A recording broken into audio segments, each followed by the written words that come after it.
Waalaikumsalam warahmatullahi wabarakatuh. Puji dan syukur mari sama-sama kita panjatkan kehadiran Allah Subhanahu wa taala yang mana telah diberi kesehatan dan kesempatan kepada kita semua sehingga dapat berkumpul di tempat yang berbahagia ini.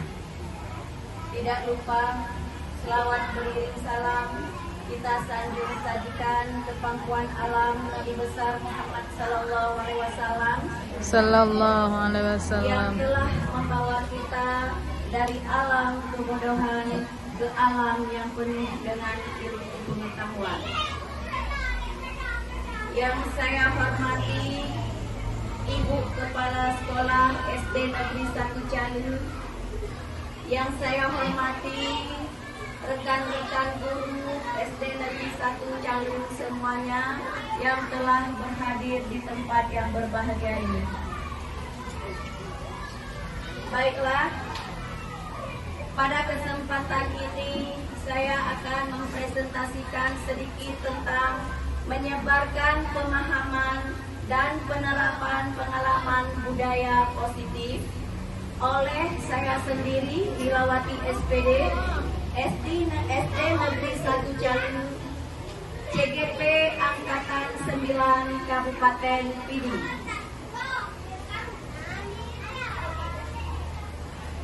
Adapun fasilitator yaitu Bapak Helviandi SPD, ada pengajar praktik Bapak Muzakar SPD SD, dan ada saya sendiri Nilawati SPD sebagai CGP.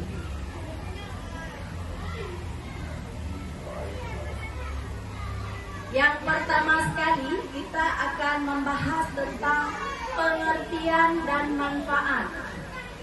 Budaya positif adalah keyakinan dan nilai yang disepakati bersama menjadi kebiasaan bersama yang akan dilakukan dalam waktu lama, Ibu-ibu.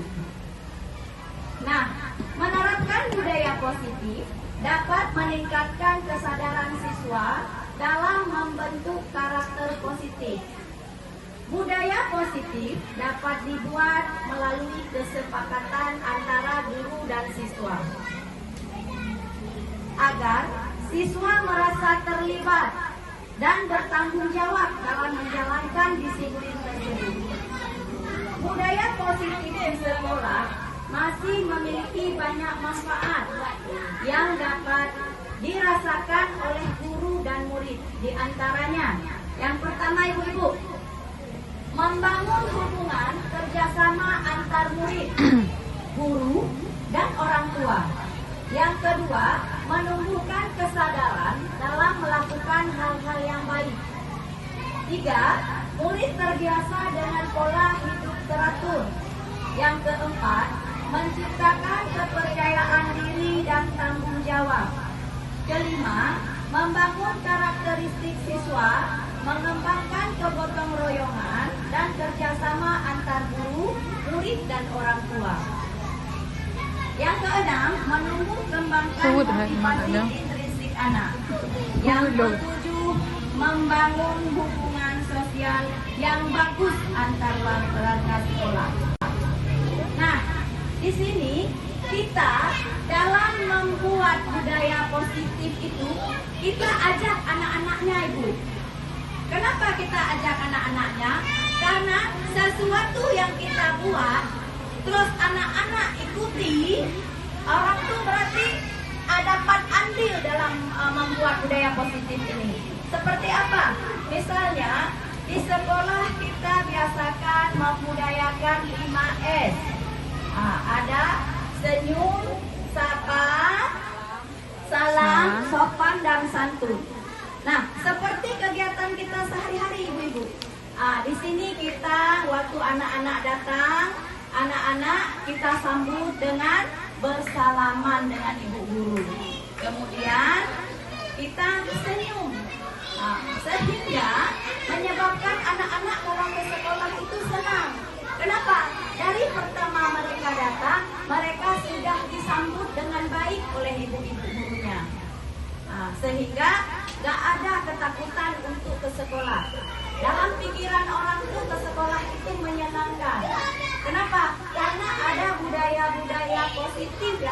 kembangkan. Waktu masuk sekolah, kita adakan Asmaul Husna atau membaca ayat-ayat pendek. Nah, itu juga merupakan satu budaya positif. Nah, budaya positif itu kita kembangkan dari hal-hal kecil terlebih dahulu. Nah, baru kita kembangkan ke yang lebih besar. Nah, selanjutnya ada konsep inti budaya positif. Nah, konsep inti budaya positif ada perubahan paradigma belajar. Yang kedua, disiplin positif dan nilai-nilai kebajikan universal. Yang ketiga, motivasi perilaku manusia. Yang keempat, kebutuhan dasar manusia. Yang kelima, keyakinan kelas. Dan yang keenam, ada posisi kontrol. Yang terakhir yaitu segitiga restitusi. Nah, pembelajaran dengan paradigma baru. Pembelajaran dengan paradigma baru merupakan pembelajaran yang dirancang berdasarkan prinsip pembelajaran berdiferensiasi, sehingga murid belajar sesuai kebutuhannya berdasarkan perkembangan sesuai teori psikologi modern untuk mewujudkan profil pelajar Pancasila. Sekarang kita lanjutkan dengan disiplin positif. Disiplin positif merupakan salah satu karakter yang harus dimiliki setiap murid yang sejalan dengan profil pelajar Pancasila dalam mengembangkan karakter disiplin proses pembelajaran. Disiplin berbeda sekali dengan hukuman. Meskipun disiplin sering diterapkan dengan menggunakan teknik hukuman, disiplin positif merupakan pendekatan pendidik untuk melakukan kontrol diri dalam pembentukan kepercayaan diri. Nah, kadang-kadang kita beranggapan padahal kita mendisiplinkan siswa, tetapi yang kita lakukan hampir seperti memberikan sebuah hukuman. Nah, kadang-kadang tanpa kita sadari mengakibatkan jera si anak ataupun meninggalkan trauma dari si anak dengan kadang-kadang kata-kata yang kita keluarkan tanpa kita saring dahulu, sehingga anak-anak merasa sudah dikatai oleh ibu gurunya. Ibu gurunya sudah berkata kasar. Nah, sehingga disiplin harus kita terapkan dengan memanggil anak. Jangan ada yang berkata-kata kasar sehingga mengakibatkan anak-anak itu trauma. Ada disiplin positif, cara penerapan disiplin yang mengajarkan anak-anak bertanggung jawab dan menumbuhkan kesadaran diri dan nilai-nilai kebajikan. Terus lebih ke arah disiplin diri yang dapat mengontrol diri dalam melakukan segala tindakan. Selanjutnya, dapat membuat murid memahami dan menyadari berdasarkan motivasi internal, bukan paksaan, pujian atau hukuman. Nah, di sini ibu-ibu, kadang-kadang kita anak-anak itu merasa dipaksa untuk disiplin. Nah, misalnya datang terlambat sekolah, harus cepat sekolah. Kenapa? Karena merasa nanti kalau nggak cepat sekolah ditegur sama ibu gurunya, dikasih hukuman sama ibu gurunya. Berarti itu bukan dari unsur dari dalam pribadi murid, itu dari luar, karena dia takut akan paksaan, takut akan hukuman. Sehingga mereka melakukan bukan dari diri mereka. Yang kita harapkan disiplin positif ini datang dari internal siswa, dari pribadi siswa, dari hati siswa, bukan karena ketakutan akan hukuman atau apa lain. Bukan juga karena kita kasih penghargaan sehingga mereka datang tepat waktu, tetapi harus dari dalam diri mereka sendiri. Nah, nilai-nilai kebajikan universal. Nilai kebajikan adalah sifat positif manusia yang merupakan tujuan mulia yang ingin dicapai setiap individu. Nilai tersebut bersifat universal dan lintas bahasa, suku bangsa, maupun latar belakang budaya. Dengan mengaitkan nilai-nilai kebajikan yang diyakini seseorang, maka motivasi intrinsik akan terbangun, sehingga menggerakkan motivasi dari dalam diri untuk mencapai tujuan mulia yang diinginkan. Nah, itu menurut Diana Gosen 1998. Nah, nilai kebajikan yang ingin dicapai, setiap anak Indonesia dikenal dengan profil pelajar Pancasila. Nah, ini ibu-ibu, mari kita menyanyikan profil pelajar Pancasila. Ayo Ibu Erni, ini kita menyanyikan lagu profil pelajar Pancasila.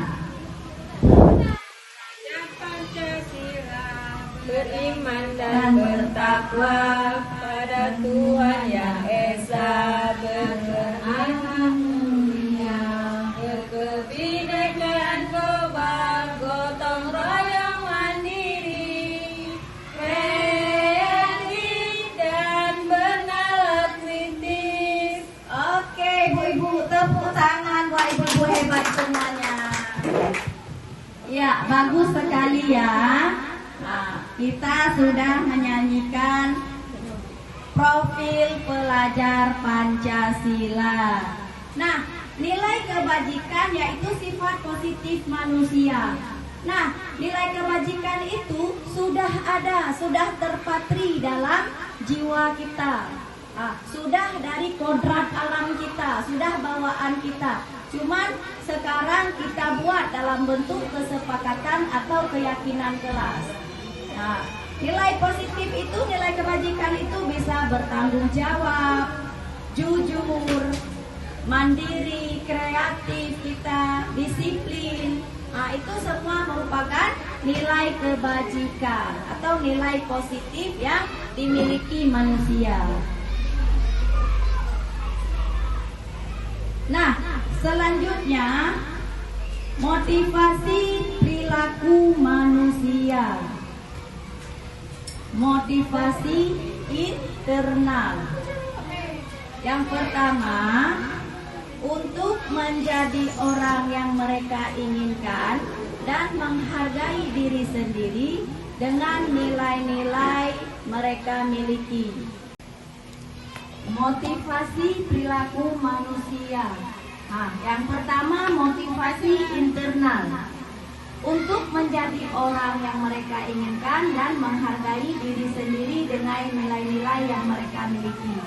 Yang selanjutnya, menghindari pemberian hukuman atau hadiah berlebihan untuk meminimalisir motivasi eksternal dari dalam diri mereka.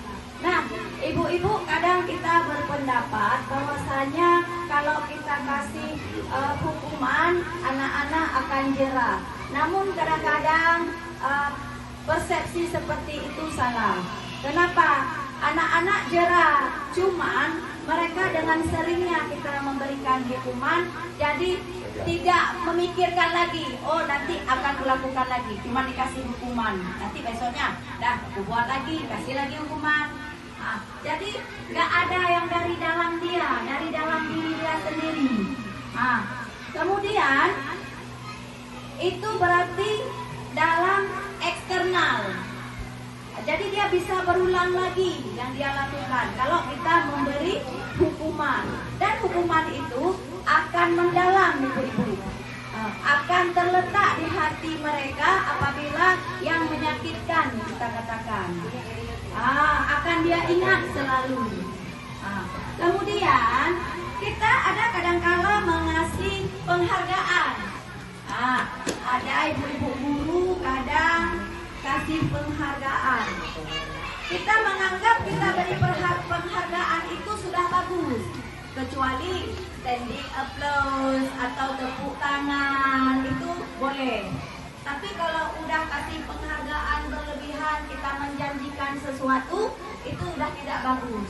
Kenapa tidak bagus? Karena kalau udah kita janjikan sesuatu, anak-anak melakukan sesuatu yang kita suruh bukan dari dalam dia, bukan dari pribadi dia, tetapi karena mengharapkan imbalan. Kemudian dengan memberikan imbalan yang berlebihan pun, anak-anak akan malas. Dia mengharapkan sesuatu ketika ada imbalan. Tapi kalau memang kita besoknya mungkin nggak sanggup lagi kita kasih imbalan, anak-anak akan kembali ke posisi mereka, ke posisi malas. Karena mengharapkan penghargaan. Kemudian ada motivasi eksternal untuk menghindari ketidaknyamanan atau hukuman. Nah, menghindari ketidaknyamanan atau hukuman. Kenapa? Misalnya si A datang ke sekolah terlambat sekolah. Alah, besok datang cepat aja lah. Kenapa? Males nanti dihukum disuruh kutip sampah. Itu dari eksternal. Kenapa? Karena dia menghindari hukuman. Ini yang kita perlukan saat ini, anak-anak melakukan sesuatu itu dari pribadi mereka, dari internal mereka, bukan karena paksaan, bukan menghindari hukuman, dan menghindari juga memberi imbalan yang berlebihan. Sehingga apa yang mereka lakukan datangnya dari pribadi mereka sendiri. Kenapa? Kalau yang datang dari pribadi mereka sendiri, mereka akan lama mengingatnya, akan ada di hatinya, bukan karena paksaan atau ada imbalan. Jadi hal yang dilakukan karena keyakinan sendiri, keyakinan dalam hati sendiri, dia akan terus berlanjut. Kayak anak-anak melakukan misalnya membuang sampah sembarangan, tapi dia lakukan karena tidak mau ditegur. Tapi kalau misalnya datangnya dari keyakinan dia sendiri, dia tidak membuang sampah sembarangan, akan terus dia lakukan. Walaupun sekecuil aja kertas, akan dia masukkan, simpan dulu di kantong, nanti baru buang ke tong sampah. Karena itu udah dari dalam diri dia, dari keyakinan dia. Nah, selanjutnya ada kebutuhan dasar manusia. Pertama sekali bertahan hidup. Nah, kebutuhan bersifat fisiologis seperti kesehatan, rumah, dan makanan. Nah, itu merupakan kebutuhan utama kita, Ibu. Kebutuhan yaitu kebutuhan yang bersifat fisiologis. Kita pasti kebutuhan akan kesehatan, rumah, sandang, papan, pangan. Itu merupakan kebutuhan primer kita, kebutuhan yang sangat kita butuhkan. Kemudian ada kasih sayang atau merasa diterima, atau dalam bahasa Inggrisnya love and belonging. Kenapa? Kebutuhan akan hubungan atau koneksi sosial, kebutuhan memberi dan menerima kasih sayang. Apalagi kita ini di SD, anak-anak masih butuh kasih sayang. Jadi kita harus merangkul mereka, Ibu. Jangan ada kita hukum dengan kata-kata kasar. Kita beri mereka kasih sayang. Mungkin kalau kita sering menyayangi anak-anak kita, tentunya akan berbalik. Anak-anak akan menyayangi kita juga seperti gurunya. Kalau ibu-ibu guru, muridnya sudah senang dengan ibu guru, tentunya anak murid akan senang ke sekolah, akan menyenangkan di kelas. Kenapa? Guru yang dia lihat, guru yang dia belajar, guru yang dia senangi. Contohnya nanti kadang-kadang dulu kita nggak menyenangi, misalnya guru fisika. Tentunya kita malas untuk masuk. Tetapi begitu masuk, misalnya guru olahraga, the best, nomor 1, itu semua senang. Itu juga seperti ini. Apalagi anak-anak SD. Marilah kita sama-sama menyayangi anak-anak kita. Apalagi tujuan pendidikan kita yaitu menuntun anak-anak menuju kebahagiaan dan keselamatan hakiki. Nah, terus selanjutnya ada kebebasan atau freedom. Kebutuhan akan kemandirian, otonomi, memiliki pilihan dan mampu mengendalikan arah hidup seseorang. Nah, di sini kebebasan artinya bukan kita memberi kebebasan sebebas-bebasnya anak-anak bisa membuat seenaknya, tidak. Tetapi dengan ada budaya positif, kita beri kebebasan. Karena pendidikan sekarang itu berpihak kepada murid. Jadi anak-anak bebas. Misalnya kadang dalam pembelajaran, Bu, saya males duduk di tempat ini. Oh, nggak apa-apa, boleh duduk di lantai. Mungkin dia lebih nyaman dalam mengerjakan tugas. Kalau misalnya mungkin dia duduk, kalau dulu kita duduk rapi. Nah, anak-anak nggak boleh goyang-goyang lagi. Itu sekarang tidak lagi.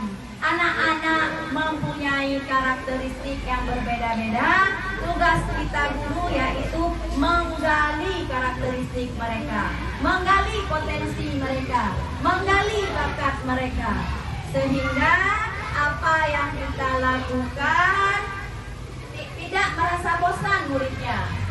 Tetapi kalau pembelajarannya konvensional, tentunya murid-murid akan sangat bosan. Nah, sekarang anak-anak itu kita sesuaikan. Yang pertama ada kodrat alam, yang kedua ada kodrat zaman. Di mana letaknya kodrat alam? Nah, kita anak-anak dari bermacam ragam tempat kebudayaannya, tempat tinggalnya. Mungkin ada di pesisir laut, nggak bisa kita samakan dengan anak-anak yang di dekat gunung. Mungkin ada anak-anak pesisir laut, tidak bisa kita samakan dengan anak-anak yang di kota. Yang keempat, ada fun atau kesenangan. Mencari kesenangan bermain dan tertawa. Nah, itu adalah ciri dari anak kita, anak SD. Yang mereka inginkan bermain, tertawa. Makanya diharapkan pembelajaran kita itu menyenangkan, jangan membosankan siswa.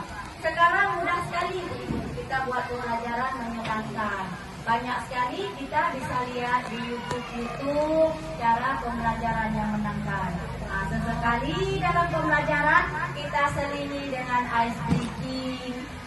Banyak sekali ice breaking yang bisa menyenangkan dan membuat siswa berpikir. Nah, selanjutnya ada penguasaan atau power. Keinginan untuk dianggap berharga, mendapat pencapaian, kompeten, diakui dan dihormati. Bukan kita saja ibu-ibu yang merasa perlu dihargai. Bukan kita saja yang merasa perlu dihormati. Anak-anak juga perlu dihargai dan dihormati.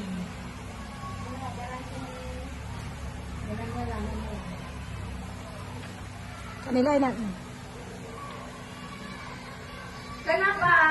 Karena anak-anak juga butuh penghargaan. Apalagi kita seorang guru. Penghargaan yang seperti apa? Jangan penghargaan yang berlebihan. Jangan nanti kita menjanjikan hadiah yang besar. Tapi penghargaan bisa dalam bentuk kita beri tepukan tangan atau kita kasih jempol untuk orang itu. Itu juga penghargaan. Terus dengan kita sayangi mereka, itu juga suatu penghargaan. Nah, ini yang paling kita perlukan lagi dalam kelas kita. Ada keyakinan kelas. Dan saya yakin ibu-ibu semua sudah pasti, apalagi ini wali kelas yang hebat, sudah membuat keyakinan kelas. Atau kalau kita sering kita sebutkan kesepakatan kelas, hampir sama. Cuman kalau keyakinan kelas ini, anak-anak lebih ikut andil dalam membuatnya. Kenapa? Itu anak-anak yang buat. Kita ibu guru, bapak guru hanya mengarahkan saja. Anak-anak pasti sudah tahu apa keyakinan kelas yang mereka sepakati. Mungkin datang tepat waktu, terus tiket, melaksanakan tugas dengan baik. Nah, pembentukan keyakinan kelas itu bisa bersifat abstrak. Kadang-kadang dia nggak nampak nyata, tetapi itu keyakinan yang diakui oleh murid, sama-sama disusun oleh murid, sama-sama keinginan dari mereka. Bisa dibentuk dalam rapat kelas, rapat kecil dalam kelas. Ada ketua kelas, ada kita wali kelas, dan ada murid-murid. Nah, kita putuskan keyakinan seperti apa yang mereka inginkan. Kita bimbing mereka dalam membuatnya. Nah, berupa pernyataan universal dan menggunakan bahasa yang singkat dan mudah dipahami. Apalagi kita anak-anak, kalau panjang-panjang bertele-tele, anak-anak nggak mudah paham. Kita buat aja, misalnya datang ke sekolah paling lambat 15 menit sebelum pembelajaran dimulai. Jadi anak-anak mudah paham. Terus sesuai dengan kondisi kelas dan sekolah sehingga mudah diterapkan. Nah, kita lihat juga lagi karakteristik anak. Jangan anak di pinggiran laut nanti kita terapkan kayak di kota-kota. Nggak paham orang tuh. Kita lihat juga budayanya, budaya anak kita bagaimana. Kadang-kadang kita ambil dari YouTube, tetapi nggak selamanya bisa kita pakai. Harus kita saring, harus kita filter. Kenapa? Kita sesuaikan dengan karakteristik anak kita. Jangan begitu kita ambil, kita sekarang sering dikasih dengan kata-kata ATM. Apa itu ATM? Ambil, tiru, tapi dimodifikasi sesuai dengan karakteristik sekolah kita. Jangan asal ambil, langsung kita terapkan. Kadang-kadang penerapannya nggak sesuai dengan anak kita. Mungkin orang yang menerapkan itu sekolah tingkat internasional. Saja Tanyo, takutnya Pak Tanyo, nggak sesuai. Berarti sesudah kita ambil, kita modifikasi. Terus, semua warga sekolah dilibatkan saat membuat keyakinan kelas. Misalnya ada murid-muridnya, jangan ibu-ibu aja yang buat. Kadang-kadang kita lupa mengajak murid dalam membuat keyakinan kelas. Bangka tak putuskan ditanya, baru kami buat kelas. Kita bawa ke kelas. Sudah kita putuskan, kita bawa. Anak-anak ya, terima nggak terima, udah gurunya buat. Kita sering kayak gitu. Tapi sekarang kita rubah mindset kita.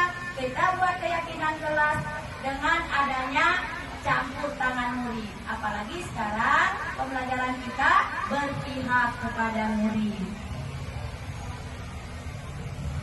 Nah, ini yang paling buat kita gregetan nih, kalau di modul ini. Di 5 posisi kontrol seorang guru. Banyak sekali ilmu yang kita dapatkan di 5 posisi kontrol seorang guru. Kita sebagai orang guru ada 5 posisi kita. Apa benar kita jalankan? Apa benar posisi kontrol yang pertama yaitu penghukum? Ada 5. Yang pertama penghukum, kedua pembuat merasa bersalah, ketiga teman, keempat pemantau, kelima manajer. Nah, yang pertama sekali ini Bu, kita bahas penghukum. Di sini kadang-kadang kita sebagai guru tanpa kita sadari sudah posisi kontrol kita jadi penghukum. Kadang-kadang begitu anak datang terlambat, gurunya langsung bilang, "Sikahkah Sabe? Kamu-kamu aja yang datang terlambat. Kenapa? Malas bangun tidur?" Kita langsung membentaknya seperti itu. Itu tidak boleh, Ibu. Kenapa? Itu akan meninggalkan bekas yang dalam di hatinya karena dibentak. Sedangkan anak-anak yang dibutuhkan adalah disayangi. Kadang-kadang ada juga ibu guru tanpa sadar menunjuk-nunjuk dengan tangan.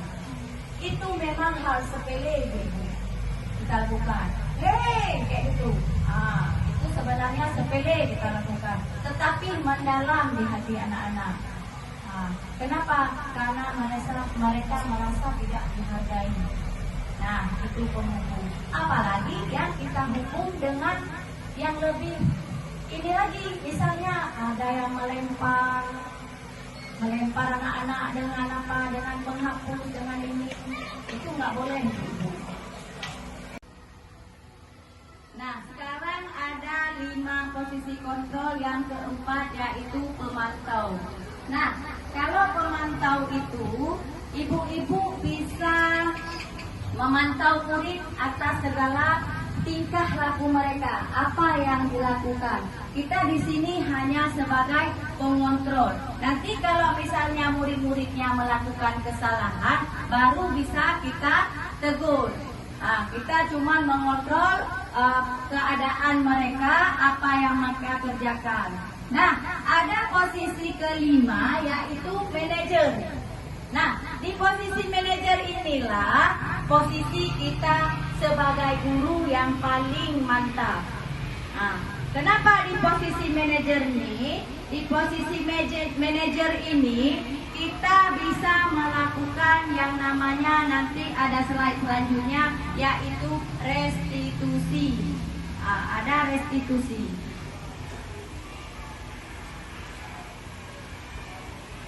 Nah, posisi kontrol yang paling ideal yaitu manajer. Apabila murid-murid melakukan sesuatu, baik itu kebajikan, kita ataupun kesalahan, guru memberikan kesempatan kepada murid untuk mempertanggungjawabkan perilakunya dan mendukung murid untuk menemukan solusi atas permasalahan sendiri. Posisi manajer mengacu pada restitusi yang dapat menjadi murid sebagai manajer bagi dirinya sendiri, sehingga terciptanya identitas positif atau berhasil bagi murid. Nah, di posisi manajer ini, ibu-ibu, murid apabila melakukan suatu kesalahan, kalau dia melakukan kesalahan, dia memperbaiki atau mencari solusi itu, dia cari sendiri solusinya. Kita sebagai guru hanya memanggil, memberi pertanyaan, kemudian solusi atau keyakinan yang dia miliki atau dia buat, itu dia buat sendiri. Misalnya ada kesalahan, solusinya dia cari sendiri dengan posisi manajer ini. Bukan kita guru yang mencari solusi, tetapi anak-anaknya sendiri yang mencari solusi. Nah, ini ibu-ibu, segitiga restitusi. Yang idealnya di manajer tadi, inilah tindakan yang kita lakukan. Tindakan yang kita lakukan di segitiga restitusi. Apa itu segitiga restitusi? Nah, ada yang tahu ibu-ibu apa itu segitiga restitusi? Coba Ibu Nur Zaitun, silakan. Maaf Bu, kami sedikit bertanya. Kami nggak paham restitusi itu apa sih Bu? Oh iya, pertanyaan yang sangat bagus. Segitiga restitusi itu adalah suatu proses dialog yang dijalankan oleh guru agar dapat menghasilkan murid mandiri dan bertanggung jawab. Nah, seperti saya katakan tadi, kalau anak-anak melakukan kesalahan, jangan kita guru mencari solusinya. Jangan kita guru mencari solusinya. Jadi, yang mencari solusinya siapa ibu-ibu? Ada yang tahu? Anak sendiri ya Bu? Anak sendiri lah Bu. Iya, benar sekali. Di segitiga restitusi ini, anak-anak yang mencari solusi atas masalahnya. Ibu, maaf Bu, bisa nggak Ibu kasih satu contoh kasus yang terjadi itu adalah restitusi. Iya, pertanyaan yang sangat bagus. Kalau kita belum biasa mendengar restitusi, pasti kita menyangka-nyangka, gimana itu restitusi? Masalah apa? Masalah seperti apa yang harus direstitusi? Nah, Ibu, restitusi itu ada 3 tindakan. Yang pertama sekali, validasi tindakan yang salah. Yang kedua, menstabilkan identitas. Yang ketiga, menanyakan keyakinan. Nah, tadi ada dari teman kita menanyakan tentang restitusi, disuruh kasih contoh. Nah, di antara ibu-ibu semua, ada nggak yang bisa memberikan contoh satu restitusi atau kesalahan yang direstitusi di sekolah?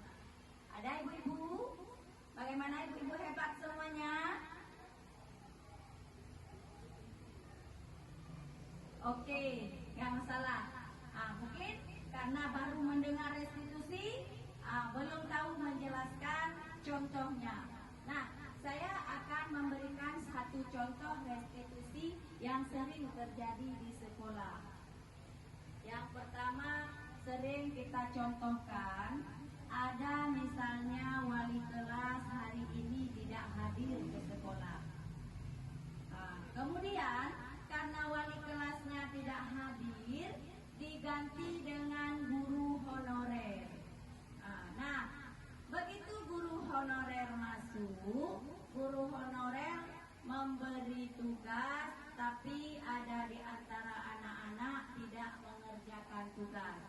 Itu kasus yang sering kita hadapi. Anak-anak tidak mau mengerjakan tugas. Memang bukan semua, tapi ada 1-2 di antara mereka yang tidak mau melaksanakan atau tidak menggubris apa yang disuruh oleh guru honorer tersebut.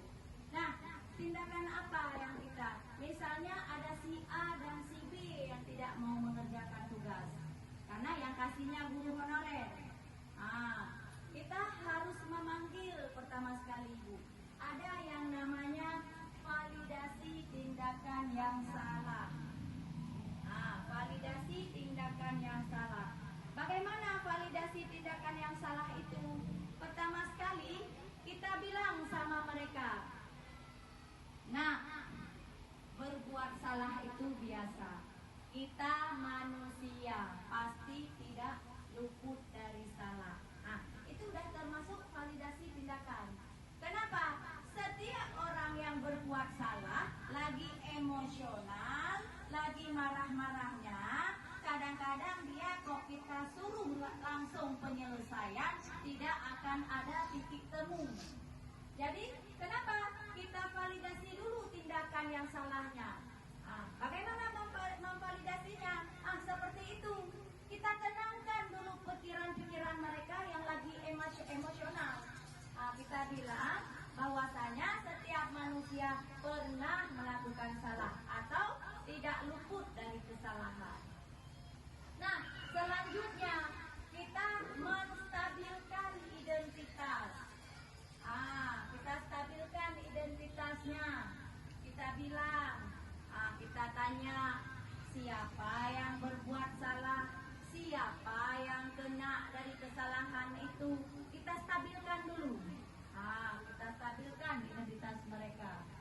Terus baru kita tanyakan dalam penstabilan identitas atau validasi tindakan yang salah, kita menanyakan kenapa mereka melakukan itu. Pasti ada jawaban, kan? Nggak ada asap kalau tidak ada api. Jadi mereka akan menjawab, Bu, kami tahu kami salah, tapi kami berjanji akan memperbaikinya. Kita sebagai guru nggak kasih ini, nggak kasih solusinya. Kita tanya, menurut kamu solusi apa yang akan kamu gunakan untuk bikin rasa bersalah yang kamu sudah buat ke guru honorer tersebut? Maksudnya guru honorer itu jangan merasa nggak enak hati, jangan minder karena nggak diperhatikan. Apa yang akan kamu buat?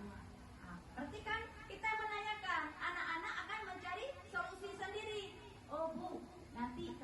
akan meminta maaf. Nah, itu yang pertama. Pasti dia akan jawab seperti itu. Yang kedua, kita bilang, kalian punya keyakinan kelas tidak? Nah, kita ingatkan dengan keyakinan kelas.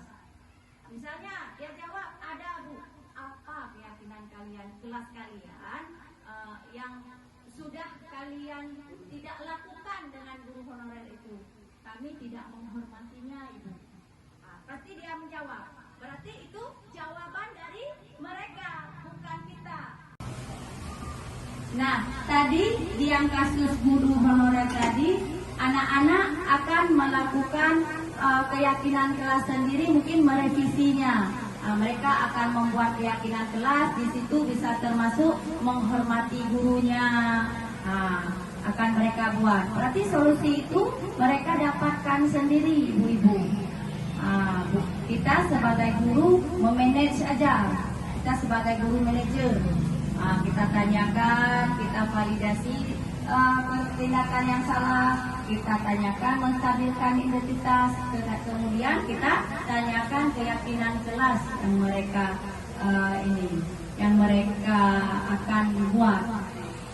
Nah, sehingga disitulah kita tahu bahwasanya apa yang mereka lakukan kemudian mereka perbaiki dari dalam diri mereka.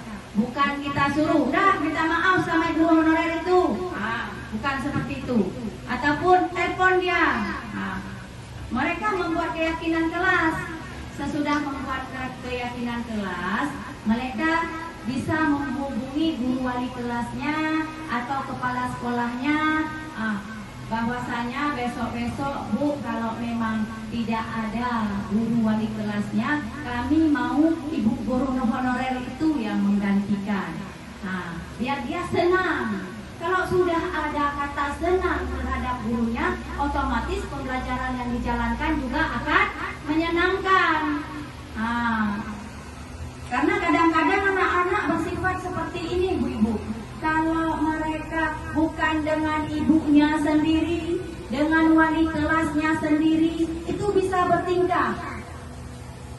Tetapi apabila sudah mereka laksanakan keyakinan kelas, mereka sendiri yang melaksanakannya, tentunya itu dari mereka sendiri, bukan kita suruh-suruh. Mereka kerjasama sesama temannya, kita sebagai wali kelas membantu mereka untuk menemukan kiat-kiat cara membuat keyakinan kelas, sehingga mereka apa yang mereka buat, mereka jalani dan akan terpikirkan oleh mereka selamanya. Tapi kalau guru yang memutuskannya, keyakinan kelasnya, datang-datang sudah membawa keyakinan kelas, otomatis anak-anak ikut aja. Dia akan ikut saja apa yang dilakukan guru tersebut. Enggak dari dia. Kalau ini dari intrinsik dia sendiri, dari dalam diri dia sendiri, dari kepribadian anak-anak sendiri, dia konsultasi di dalam forum, terus dia putuskan, kita ibu guru memfasilitasi, misalnya kita membeli karton, anak-anak mengeprint, mengelip, tempelkan keyakinan kelasnya di dinding kelas, sehingga apa yang mereka buat akan mereka ingat selalu. Kenapa? Karena itu hasil jerih mereka sendiri. Bagaimana ibu-ibu?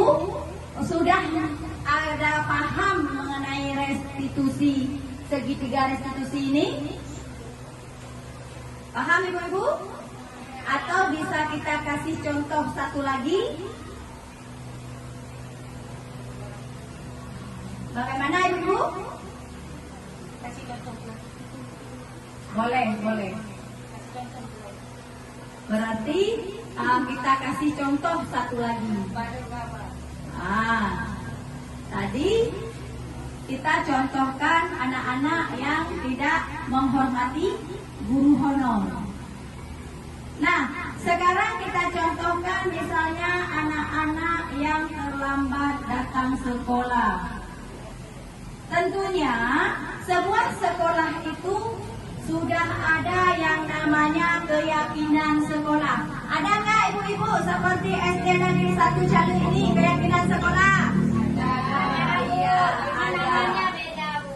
Iya, namanya Kami beda. tulisnya kesepakatan kelas. Iya, kalau dulu kesepakatan kelas, sekarang sering disebut keyakinan kelas. Kenapa diubah keyakinan? Karena kalau keyakinan itu dari pribadinya. Iya, tapi kalau keyakinan kami di modul 14 budaya positif ini keyakinan kelas atau boleh juga kesempatan kelas. Nggak harus kita rubah itu. Yang penting waktu kita membuatnya berpihak pada murid. Kita ajak murid-muridnya. Jangan ibu gurunya aja yang buat. Ya, Bu, kalau kami bukan kesepakatan kelas itu kami ajukan dari anak-anak, Bu. Habis itu tulis satu item di papan tulis, anak yang nulis. Oh. Setelah semua item selesai kesepakatan kelasnya, semua siswa kelas 6 tuh saya suruh tanda tangan di bawahnya. Iya, berarti itu sudah mantap sekali Bu Nur Zaitun. Ya. Kenapa? Berarti sudah dikerjakan. Sudah berpihak pada murid. Sudah sangat bagus sekali. Berarti guru-guru SD Calu sudah mantap ini dalam membuat kesepakatan kelas. Nah, tadi ada Ibu Nora ya, katanya coba Bu di restitusi itu dikasih satu contoh lagi. Nah, saya akan tadi seperti terlambat sekolah. Kalau terlambat sekolah pastinya sudah ada kesepakatan sekolah tadi. Nah, kadang-kadang anak-anak yang terlambat, apa yang harus kita lakukan? Sebagai guru kita mencontohkan dulu. Kita sebagai guru adalah model. Anak-anak akan meniru segala yang kita lakukan, baik dari segi kedisiplinan, dari segi berpakaian, tingkah laku, bahasa, itu semua akan difotokopi, direkam oleh anak-anak didik kita. Apalagi tingkat SD. Kalau tingkat SD kita pakai jilbab aja nggak sesuai dengan baju, ada komentar kadang-kadang dari anak-anak.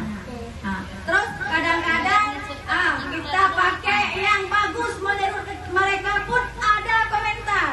Kenapa? Iya, seperti itu. Kayak Bu Erni, Bu, kemarin pakai sepatu cingklat ya. Oh iya. Terus anak-anak bilangnya apa?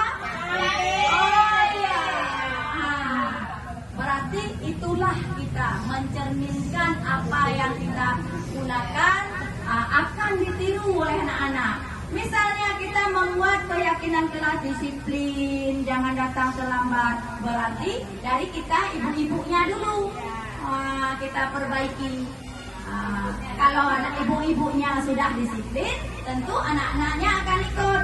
Terus jangan nanti ibunya makan sambil berjalan, anak-anak akan makan sambil berlari. Semua itu dari kita robah mindset kita dulu sebagai guru. Kita robah dulu kita sebagai guru, baru anak-anak mengikuti. Karena anak-anak kadang-kadang kalau kita di rumah nih ya sebagai ibu, kadang-kadang kita bilang sama anak, "Nak, begini nak contohnya."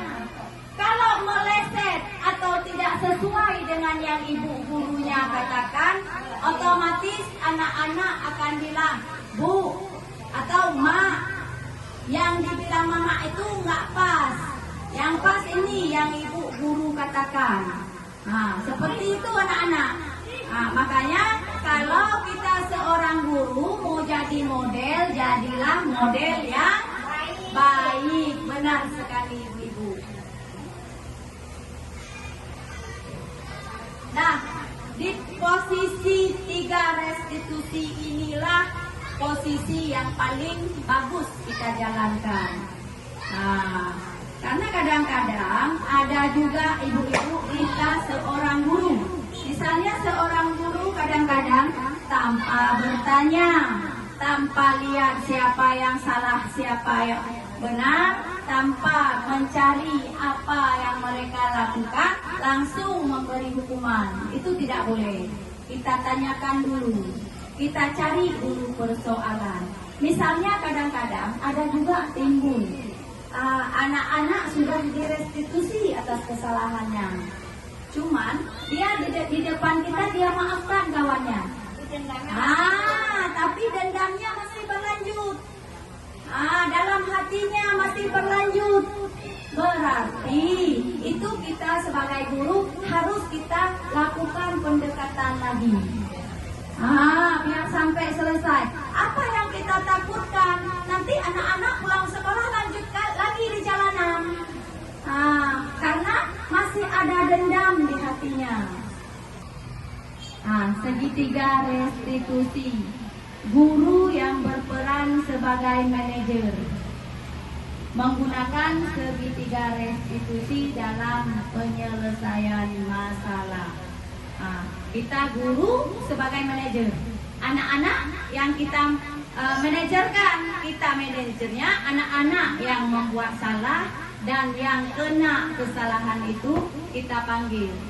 Kadang-kadang ada juga ibu-ibu timbul pertanyaan, Bu, kalau misalnya anak-anak udah berantem di halaman, kan otomatis kawan-kawannya akan berkerumun. Ya, berkerumun kawan-kawannya. Malahan kadang-kadang kalau anak-anak bukan dibelain, bukan ditarik, malah terus. Itu yang mereka ini kan. Nah, kalau begitu datang kita guru, kita harus menarik dulu yang membuat kekacauan itu, yang berkelahi. Nah, ada timbul pertanyaan, Bu, apa boleh restitusi itu kita lakukan di ruang terbuka langsung? Boleh aja Bu, enggak? Ya, benar jawaban Ibu Nur Zaitun. Bahwasanya boleh kita melakukan restitusi di ruang terbuka. Namun kurang efektivitas. Kenapa? Karena kadang-kadang anak-anak yang melakukan kesalahan tidak berani ngomong karena di depan kawannya semua. Tidak berani ngomong dia. Kenapa dia berkelahi? Ataupun dia ngomong, tetapi ngomongnya nggak habis. Yang berani-berani dia sampaikan saja. Boleh kita lakukan, tetapi mungkin kurang efektivitas. Nah, kalau misalnya dilakukannya di ruang tertutup, anak-anak akan lebih mudah atau akan lebih gampang dalam menyampaikan unek-uneknya. Nah, sekarang saya mau bertanya lagi. Ada yang mau bertanya? Silakan ibu-ibu. Ya, dari Ibu Asmina ya, ada satu pertanyaan.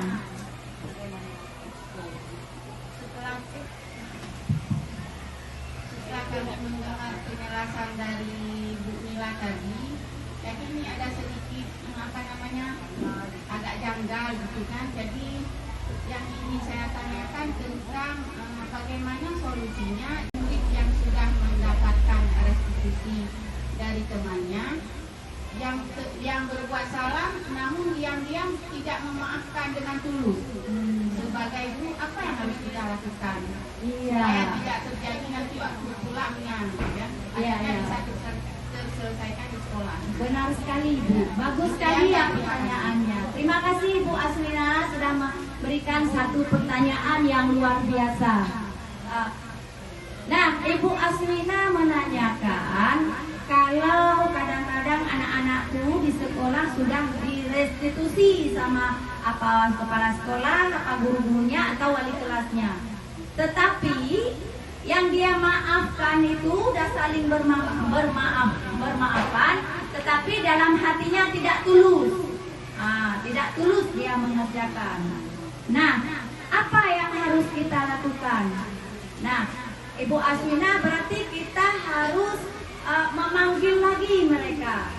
Ya, mungkin kemarin tuh waktu kita restitusi ada unek-unek yang tidak tersampaikan dalam hatinya. Nah, kita panggil apa? Kita panggil sekalian berdua atau kita panggil kisah-kisah? Mungkin dengan kita panggil, kan anak-anak sekarang kita nggak tahu. Awas ya kalau bilang. Nah, ada ancaman dari temannya. Nah, jadi kita bisa panggil terpisah, Ibu. Kita panggil si pembuat salah dan yang kenanya, korbannya. Bisa kita panggil. Begitu kita panggil, mungkin dengan kita panggil per masing-masing, undang-undang itu akan disampaikan habis. Kenapa dia memukul si fulan, ataupun kita tanya si korban kenapa dia sampai kena pukul. Bagaimana Ibu Aswina? Wah, alhamdulillah. Nah, ada 3 tahapan restitusinya, yaitu menstabilkan identitas, validasi tindakan yang salah, dan menanyakan keyakinan. Nah, tujuannya yaitu untuk mewujudkan murid yang bertanggung jawab dan mandiri. Nah, semua yang kita lakukan, yang kita kerjakan sebagai guru, pasti ingin murid kita menjadi yang terbaik. Jadi tadi ada 5 posisi kontrol. Yang pertama ada posisi sebagai apa tadi? Ada posisi sebagai, ya, yang pertama sekali ada posisi penghukum tadi ya. Di sini.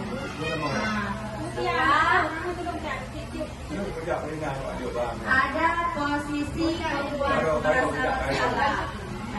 Dan 5 posisi itu yang harus kita lihat kembali dulu. Kita perbaiki pelan-pelan. Kadang apa yang kita kerjakan itu tanpa kita sadari.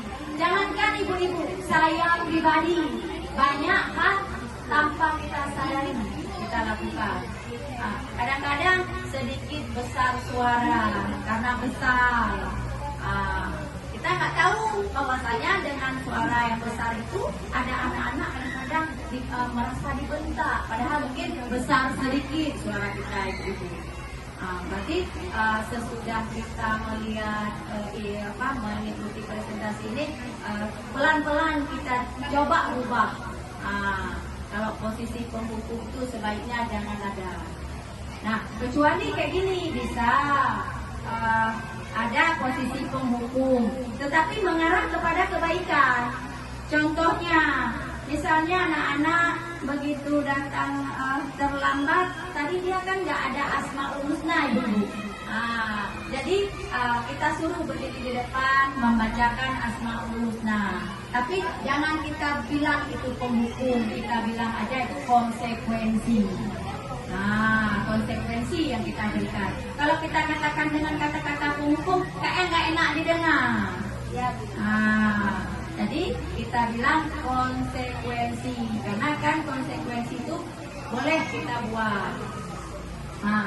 Terus ya di posisi manajer itulah yang paling diharapkan.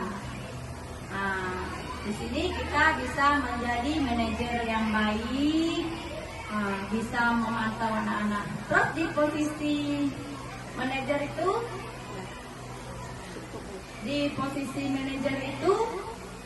kita termasuk juga di dalamnya teman atau pemantau. Yang intinya tujuan akhir kita yaitu mewujudkan murid yang bertanggung jawab dan mandiri. Baiklah ibu-ibu, sebelum kita menutup sesi kita, masih ada yang mau bertanya atau sudah mengerti?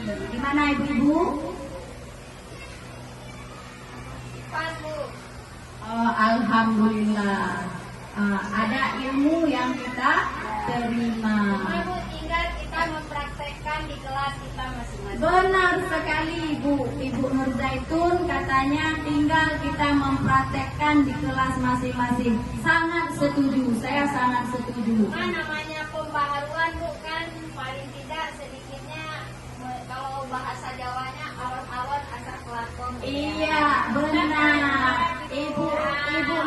sembilan karena baru kita mulai. Kalau bahasa Jawanya alon-alon asal kelakon, pelan-pelan, yang penting jadi. Ya betul ibu-ibu. Step by step. Benar. Iya, kan apa yang kita lakukan enggak seharusnya. Namanya bayi aja ada tahap perkembangannya. Ada prosesnya ibu-ibu. Saya juga nggak mengharapkan serta-merta, tetapi pelan-pelan kita lakukan perubahan di sekolah kita menuju sekolah yang lebih baik dan murid yang bertanggung jawab dan mandiri. Jadi kalau ada suatu masalah kita selesaikanlah dengan restitusi. Demikianlah ibu-ibu presentasi saya hari ini. Mungkin ada kata-kata yang kurang tepat atau kurang berkenan. Saya mohon maaf.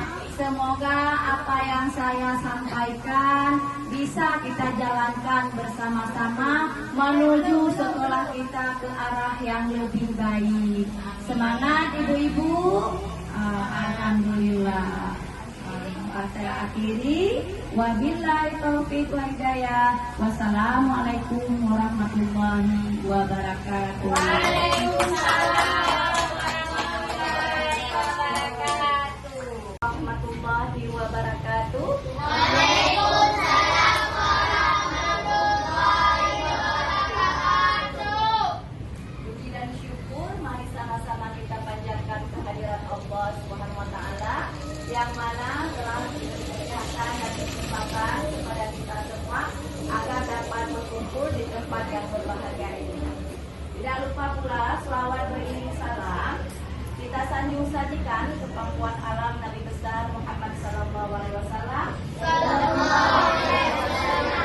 yang telah membawa kita dari alam kebodohan ke alam yang penuh dengan ilmu pengetahuan. Nah, anak-anak, pada kesempatan ini kita akan membuat satu keyakinan kelas. Anak-anak tahu nggak apa itu keyakinan kelas? Tahu. Coba siapa? Keyakinan kelas itu apa? Peraturan kelas. Benar. Benar sekali Sai. Keyakinan kelas itu adalah suatu peraturan atau kesepakatan kita semua yang datangnya dari hati kita. Bukan orang lain yang buat, bukan orang lain yang tentukan, tetapi keyakinan kelas itu datang dari pribadi kita masing-masing. Oleh karena itu, hari ini kita akan buat satu keyakinan kelas kita. Kalau keyakinan kelas itu kita buat sendiri, otomatis kita tidak akan melanggar. Ataupun walaupun kita melanggar, tetapi kita akan mengingat kembali apa yang sudah kita buat. Ya nak kan? Iya. Kalau kita sudah buat keyakinan kelas itu kita sepakati bersama. Bukan satu orang yang buat. Ada kalian, ada ibu wali kelasnya, kemudian lahirlah beberapa keyakinan kelas, kita sepakati bersama dan kita taati bersama. Nah, sekarang contohnya misalnya kayak gini. Ada misalnya disiplin. Nah, dalam disiplin itu nanti termasuk juga jangan terlambat sekolah. Apalagi mengerjakan tiket sesuai dengan harinya masing-masing. Terus menjaga kebersihan kelas, kan? Belajar tepat waktu, masuk dari istirahat tepat waktu. Itu salah satu seperti keyakinan kelas. Nah, sekarang kita akan membuat keyakinan kelas, Ibu akan membagikan stick note ini. Kemudian kalian menulis keyakinan kelas yang ingin kalian sampaikan di stick note ini. Nah, sesudah kalian tulis di sini, kalian tempelkan ke papan tulis ini. Nah, tempelkan ke sini. Ya, nanti sesudah kita tempelkan di sini, kita dapatkan, baru kita musyawarah lagi. Keyakinan kelas seperti apa yang akan kita ambil? Boleh kita ambil 5 saja dari semuanya. Ya, sekarang Ibu akan bagi stick note-nya. Anak-anak Ibu boleh mengambil pulpennya dulu masing-masing. Jangan terlalu ditulis. Yang lengkelnya di bawah. Di atas. Di atas saya tempel.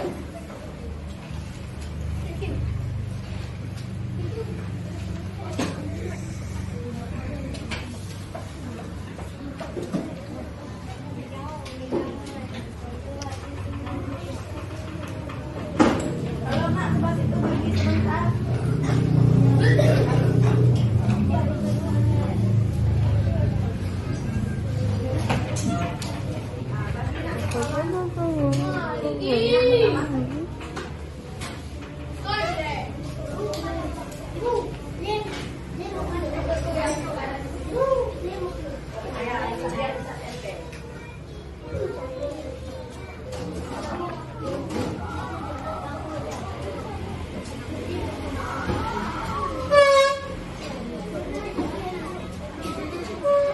Anak-anak sudah dapat stick note-nya semua?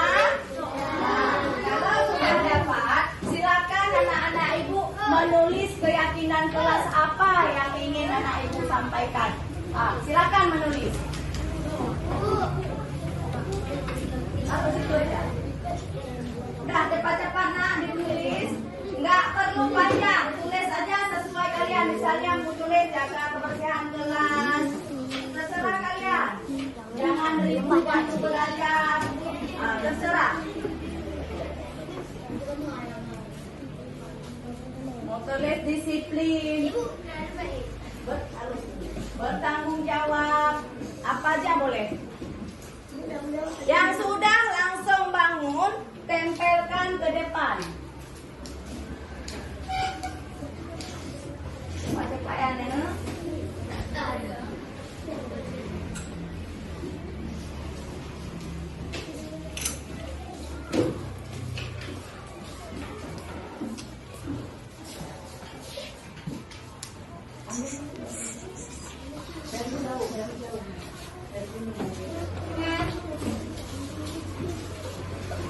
Yang sudah siap ditempelkan. Assalamualaikum warahmatullahi wabarakatuh. Nama saya Diwan Nizar Al-Bukhar. Tadi di kelas saya dan teman-teman serta wali kelas membuat sebuah keyakinan kelas. Setelah semua keyakinan kelas terkumpul, kami sepakat mengambil 5 keyakinan kelas, yaitu disiplin, tanggung jawab, jaga kebersihan, jujur, dan saling menghargai. Setelah semuanya sepakat, kami menandatangani keyakinan kelas yang sudah kami sepakati dan akan kami terapkan di kelas. Wabarakatuh. Puji syukur kita panjatkan kepada Allah Subhanahu wa taala, dan tidak lupa pula salawat dan salam kita sanjungkan kepada Nabi besar Muhammad sallallahu alaihi wasallam. Alhamdulillah, kami mewakili dari guru SD Negeri 1 Calu, yang mana setelah mengikuti presentasi yang disajikan oleh teman kami Ibu Nilawati SPD sebagai guru penggerak angkatan ke-9, yang mana dari presentasi beliau kami sangat banyak memperoleh tambahan ilmu baru, yang mana kami peroleh terutama tentang 5 posisi kontrol guru, yang mana sebelumnya kami menganggap yang paling ideal itu adalah guru sebagai teman. Ternyata di sini yang paling idealnya adalah guru itu sebagai posisi manajer. Jadi mudah-mudahan ke depan dengan adanya Ibu Nila sebagai guru penggerak angkatan ke-9, mungkin kalau ada tambahan ilmu-ilmu baru, tolonglah transfer kepada kami-kami ini. Maklum ya Dek, karena kami ini rata-rata usianya udah di atas 50 tahun. Jadi kemampuan membaca itu sudah agak kurang. Sebenarnya bisa menggunakan kacamata, cuma kadang-kadang terlalu lama menggunakan kacamata pun agak terasa pening. Jadi mudah-mudahan ke depan kalau ada tambahan ilmu, tolonglah berbagi untuk kami semua. Demikian saya akhiri. Waalaikumsalam warahmatullahi wabarakatuh. Assalamualaikum warahmatullahi wabarakatuh. Nama saya Nilawati SPD, tempat tugas SD Negeri 1 Calu, Kabupaten Pidi, CGP Angkatan 9. Saya ingin merefleksi sedikit pembelajaran yang telah saya lalui di pendidikan guru penggerak dari modul 1.4. Di sini banyak sekali ilmu yang saya peroleh, terutama tentang budaya positif di sekolah. Saya sangat bahagia karena dengan mempelajari modul tersebut, banyak praktik-praktik baik yang bisa saya lakukan dan saya bagi kepada teman-teman sejawat saya. Di sini saya baru tahu bahwasanya ada 5 posisi kontrol yang dilakukan oleh guru, dan ternyata selama ini posisi kontrol tersebut saya lakukan kurang tepat, di mana saya sering melakukan posisi kontrol sebagai teman, pemantau, dan pembuat merasa bersalah. Ternyata setelah mempelajari modul ini, saya baru tahu bahwasanya di sini ada posisi yang paling ideal, yaitu manajer. Dan ada juga untuk menyelesaikan masalah yang dinamakan dengan restitusi serta pembuatan keyakinan kelas. Saya berharap ke depannya setelah mempelajari modul ini dan modul-modul selanjutnya, banyak sekali ilmu yang saya dapatkan dan saya bisa berbagi kepada teman-teman dan saya praktikkan di sekolah dalam pembelajaran, sehingga terwujudnya pendidikan yang kita inginkan, yaitu berpihak kepada murid dan mencapai keselamatan dan kebahagiaan yang hakiki. Terima kasih. Assalamualaikum warahmatullahi wabarakatuh. Salam guru penggerak, tergerak bergerak.